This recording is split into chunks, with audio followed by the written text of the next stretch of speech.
All of them? A good percentage. So you cannot get elected unless you have money to buy advertising. And unless you're Trump with billions of dollars, that's why he is unique. Every other politician has to go to the people with the money and sell themselves. Yeah, but Mr. Federer, once again, Palantir, it's scary. On paper, it's good. But you never know how can they adjust the knobs so it can turn against us, regular citizen. Yeah. Yeah. So anyway, so you have the Jimmy Carter abandons the Shah, lets the Ayatollah take over, and then you have the U.S. under Ronald Reagan arming and training Saddam Hussein and Iraqis to fight the Iranians in the Iraq-Iran war from 1980 to 1988. And so Saddam was our friend until George H.W. Bush said, no, he's the bad guy, and we switched. And then you had Reagan arming and training the Taliban to fight the Soviet Union during the Soviet-Afghan war. Right? This is the Cold War, and there are these, what they call proxy wars, where the Soviets will back one group, the Americans will back the other group, and the two groups will be fighting. Everybody knows it's the two superpowers behind them, but they we're not really that involved, but really they are, So they call them proxy wars. Afghanistan, Vietnam, Korea, right? Yeah. And so the U.S. was arming and training the Taliban during the Soviet-Afghan war. It's called Operation Cyclone. Right? You can Google Operation Cyclone. I wrote about it in a book, called Socialism, and then. But one of the Taliban that was trained by the U.S. was Osama bin Laden, and then you have Bill Clinton, and he's having his Monica Lewinsky scandal. And by the way, the Soviet-Afghan war is the largest covert CIA operation. Covert means nobody in America knows about it. But they're doing it anyway. And so Tom Hanks and Julia Roberts did a movie. It's called Charlie Wilson's War. Correct. And it's about this covert operation of the U.S. arming and training the Taliban to fight the Soviets. And Sylvester Stallone did a movie. Rambo. It's called Rambo 3. Why do you think they make these movies like Charlie Wilson's War? Just to brag about it? Like, listen, this is what we did 30 years ago? Because the movie came out, I want to say, 2005 to 2006. Yeah. I don't know. I do know that during Bill Clinton's term, he's fooling around with Monica Lewinsky. The press is talking impeachment, Mm-hmm. and Bill Clinton fires some missiles into Serbia. And we have the Bosnian-Serbian War. And Bill Clinton, I think it's called Operation Deliberate Force, but he funnels U.S. military weapons through Iran and the Ayatollah to the Bosnian Muslims to fight the Serbian Christians.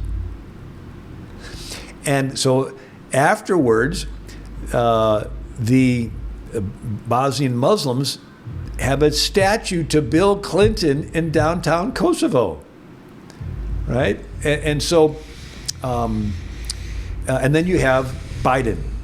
20 years of Americans fighting to free Afghanistan. Biden pulls the American troops out, gives away $85 billion worth of the most sophisticated U.S. weapons, gives them the biggest military base between China and Europe. And I talked to soldiers who said Chinese planes were flying in while American planes were evacuating people out. Do you think that was on purpose? Because of lithium for batteries.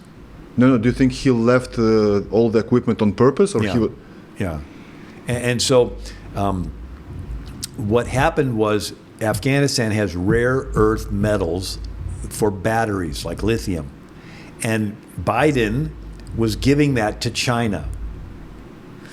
And I actually had an Uber driver one time, and he said, "I'm a Black Hawk helicopter. I got my wings. I was trained by the Americans."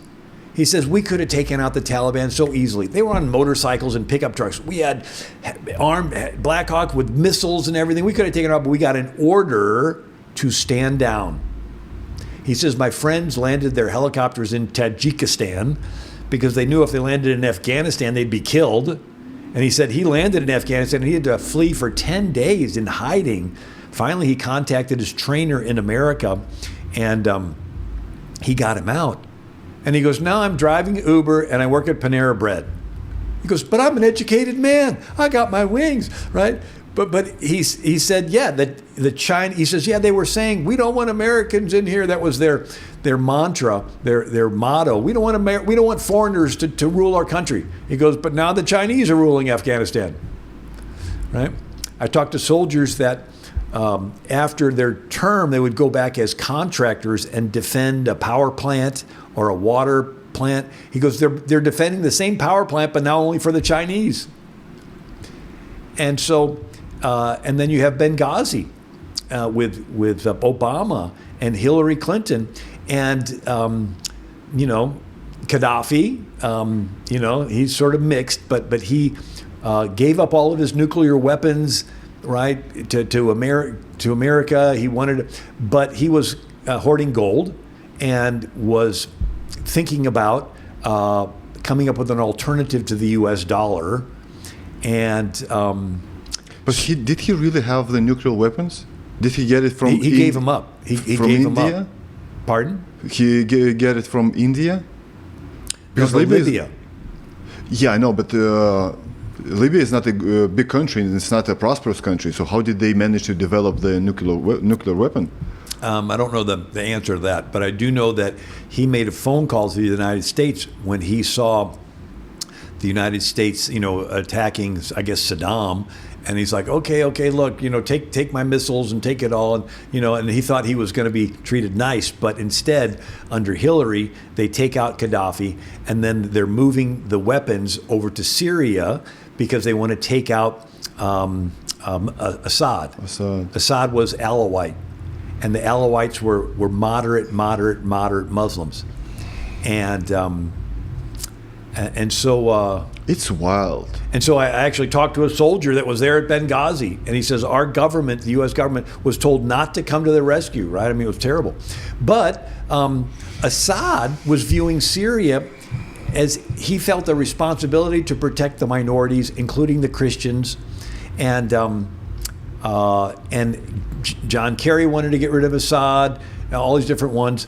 And if you realize the getting rid of Assad started when Biden was still in office, and that's when the war started, and then Trump inherited it.